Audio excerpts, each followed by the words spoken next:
Hello, this is Dr. Steve and Suzanne Chaney. Hi. We are initiating our First. weekly Chaney Health Zone podcast where we answer your questions. Now, this is our first one, our inaugural podcast.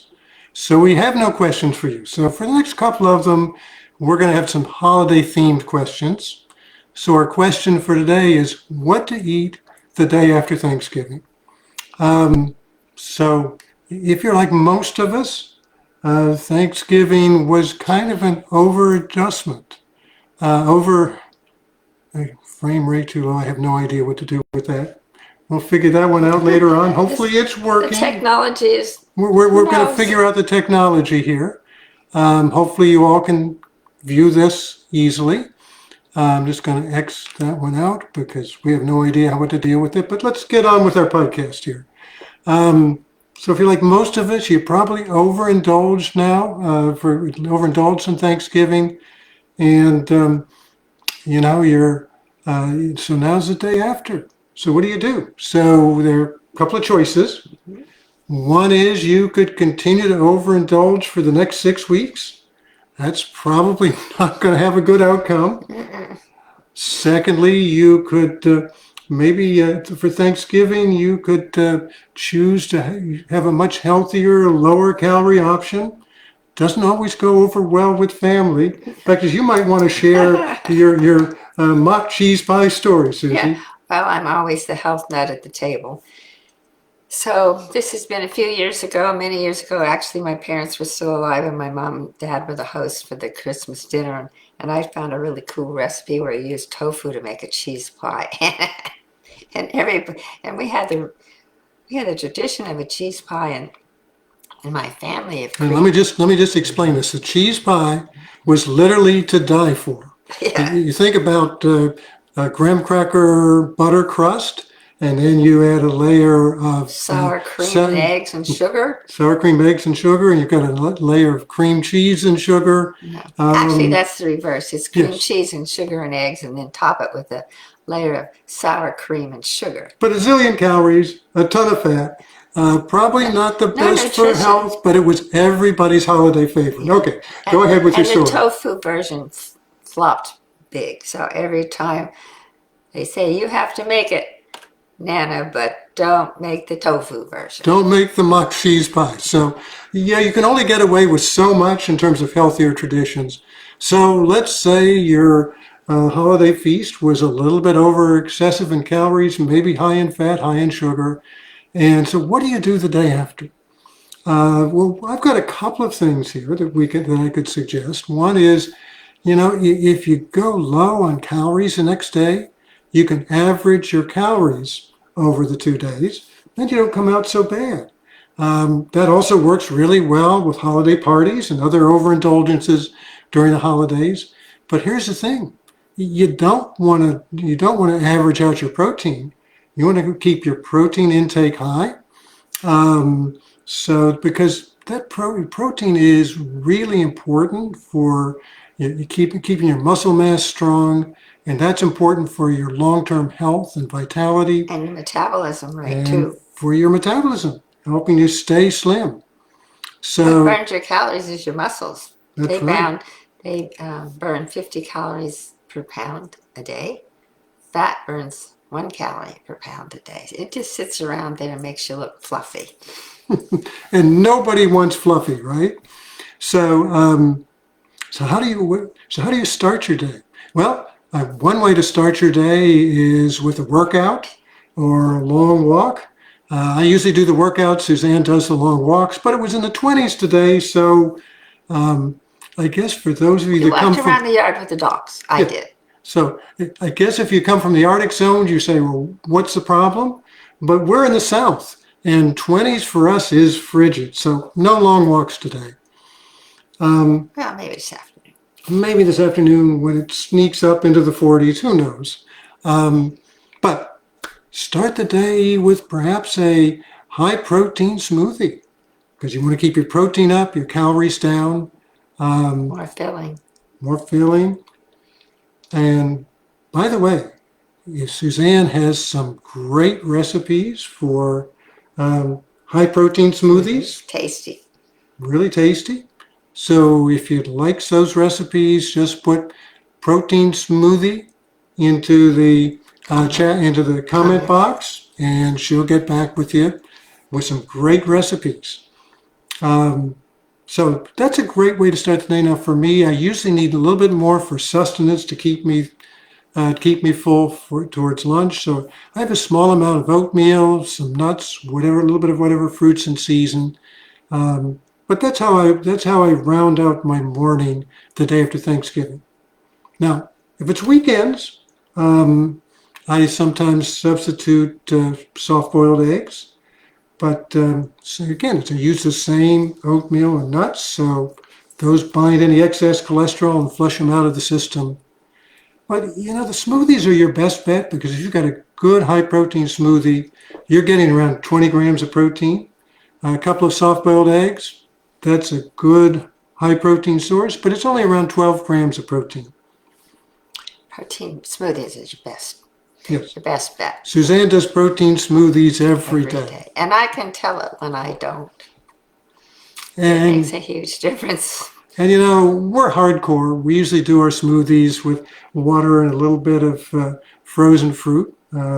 Suzanne likes blueberries Ice. and ice, and I like blueberries and maybe a little bit of frozen cherries. Of course, all organic. But yeah, she has some great recipes if you or some of your family are a little bit pickier. Now, he said organic. Do you know what organic really means? Organic means it's been grown without chemical fertilizers or pesticides on it. It doesn't mean it's necessarily healthy. So just keep that in mind. Organic means it's been not treated with chemicals, but it can't be controlled by what's in the groundwater nor what's in the air around it. So just because it says organic doesn't necessarily mean it's healthy. It's a better choice, but still you have to go a little further than just organic to make sure that it is pesticide and toxin free. That's mainly what organic means. And by the way, I forgot. I wanted to say at the beginning, I want to remind you, yes, we really would like your questions. So if you have any questions or you think any questions while we're going through this, let us know and we will put it into put it in the chat box, put your question, your first name and where you're from. And we'll try and get at least one question in from each of our talks, each of our podcasts, but the others we'll save up for future podcasts. So we want to really focus on your questions. But continuing our talk for the day, then there's lunch. And most of you probably have. So, we should talk about how you cooked your holiday meats.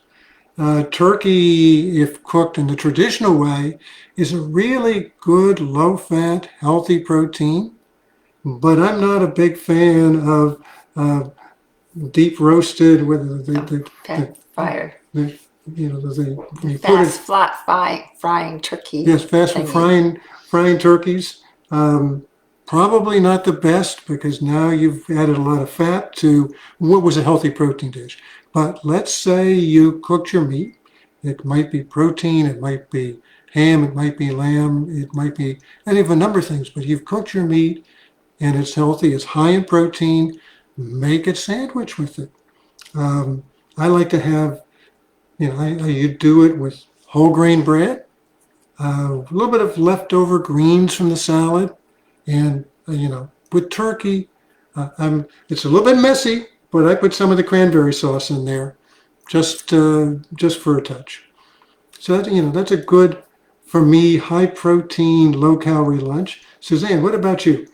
Well, I will just take some of the turkey and mix it with some greens, and that's going to be because the turkey meat, the protein will fill me up, and I just don't want to add calories by a bunch of sugar in my food. I just, slim has always been my, slim and trim has always been my motto for me. That's me. That's how I've lived my health, my life, because of how I started it as a pudgy little kid, and I didn't want to be like that. And So my mother was health-minded, and so she was excited that I was willing to take a part and follow her lead. And I've been doing that all my life. And as a result, I've made it to my later years, and I don't have anything wrong with me. All my blood tests are in the green. So I go to the doctor once a year to get a physical, and that's it. Well, I had to go once when I cut my leg, but that's an accident. I can't avoid sometimes that happening. But for health reasons, I don't have to go to the doctor.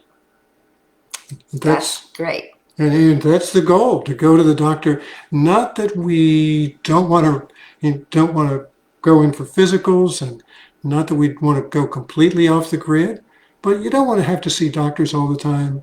Going to the hospital is not usually the best option, but sometimes it's necessary. Okay, so now we get to dinner. And for dinner, what I suggest is, yes, you go through Leftovers. you go through the leftovers, but smaller portions than you did on Thanksgiving Day. We kind of give ourselves permission to overeat on Thanksgiving, second helpings, third helpings, who knows? I know some people do third helpings, but it's, smaller portion sizes. And so, by the way, we talked about the cheese pie. So when it's just the two of us, Suzanne doesn't cook cheese pie because we'd have a lot of leftovers, and so that's not a good thing. But when we're with family, she'll cook the famous cheese pie recipe, and we're lucky if we get a small sliver the next day. So We're lucky if you get a small sliver, but That's right. They're doing us a favor. They're doing us a favor. So the idea is, keep the portion sizes small. Any other thoughts for the day after Thanksgiving, Susie? Well, just when you take a bite of something that's not as healthy as some other choices, just think, well, I'll just taste this. I'm not going to eat a whole bunch of it. I'll enjoy a taste or two. That's what I do. It's not that I don't ever eat, even if I'm going to waste calories, it's ice cream. Mint chocolate chips, my favorite. But I don't have mint chocolate chip ice cream in my refrigerator or freezer. If I do, it's a once in a while treat. I don't get it out and about. Luckily for me, there's no really good ice cream stores in my town. So if I do eat mint chocolate chip, I have to drive 10 miles to get it, way out in the country to a dairy. So for me, there's some limits to getting it, which plays in my favor. So. No, and that's always a good idea. If you bring the if you bring the high-calorie stuff into your house and you put it in the cabinet or the refrigerator, you're going to eat it eventually. So you try and make it as difficult as possible. Yeah. Okay, so this is when we normally wrap up and look at questions in the comment box. We don't have any this time. Oh, we do say hi to Thomas. Yes, so I just wanted to follow up on that. So Thomas Wall, a blast from the past, said, long time no see.